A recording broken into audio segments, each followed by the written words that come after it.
But এই প্রথম cinema আমি পেট পুরে খেয়েছি। আমার 10 বছরের ক্যারিয়ার দেখে আমার কাছেই মনে হলো যে আর্ধেক মানুষ আমাকে চিনতেই পারবে না যে এটা আমার ছবি। আমার ডাকনাম সেতু। সেই সেতু হয়ে আমি প্রতিদিন ফ্লোরে আসতাম।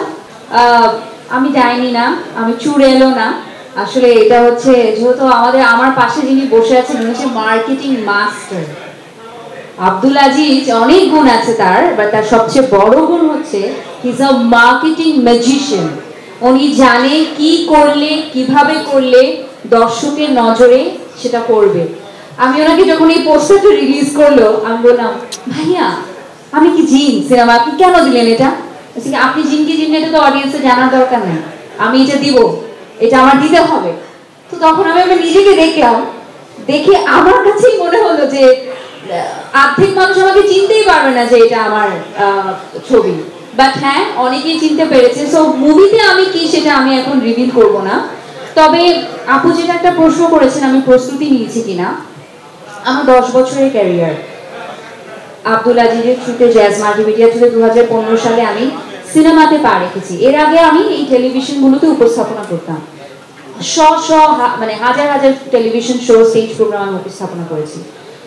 ওটা আর সিনেমার মধ্যে আকাশ পাতাল পার্থক্য রয়েছে। পার্থক্যটা একটাই যে অ্যাক্টর অ্যাক্ট্রেসের পর্দায় একটা ফ্যাক্টর লাগে, যে ফ্যাক্টরটা আমাদেরকে খুঁজে বের করতে হবে। আমার ফ্যাক্টর কি?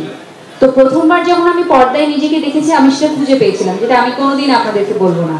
সো প্রতি সিনেমায় আমি চেষ্টা করি আমার যে ফ্যাক্টরটাকে আছে সেটাকে আমি ডিফারেন্ট ভাবে ক্যাশ করার জন্য। জিম 3 এর জন্য যেটা স্পেশালি আমি করেছি সেটা হচ্ছে রোমান ভাই এবং আজিজ ভাই আমাকে বলেছে আমরা একটা গার্ল নেক্সট ডোর লুক চাই, যেটা কমার্শিয়াল মুভিতে ফারিয়াকে কখনো দেখেনি। আমি পাতাল ঘর করেছি, ওপার বাংলা ভয় করেছি, যেগুলো আসলে সেভাবে হলে রিলিজ হয়নি, সে কারণে অনেকেই দেখেনি। সেখানে I have a very girl next door look, but বাংলাদেশের জন্য দেশীয় সিনেমায় আমার কখনো হয়নি সেভাবে। তো this is my first time. সবসময় আমি সিনেমার আগে একটা ডায়েটে চলে যাই, I need to look in a certain way, কারণ কমার্শিয়াল সিনেমায় গান থাকে, একটা ভিন্ন ধরনের একটা লুক থাকে। বাট এই প্রথম সিনেমা আমি পেট পুরে খেয়েছি, ভাত খেয়েছি, বিরিয়ানি খেয়েছি, যখন যেটা মানে আম্মুর সকালে নাস্তায় ডিম ভাজি রুটিতে মানা নেই, কারণ আমার ওয়েটস নিয়ে টেনশন করতে হয়নি। I rather focused on my performance on screen.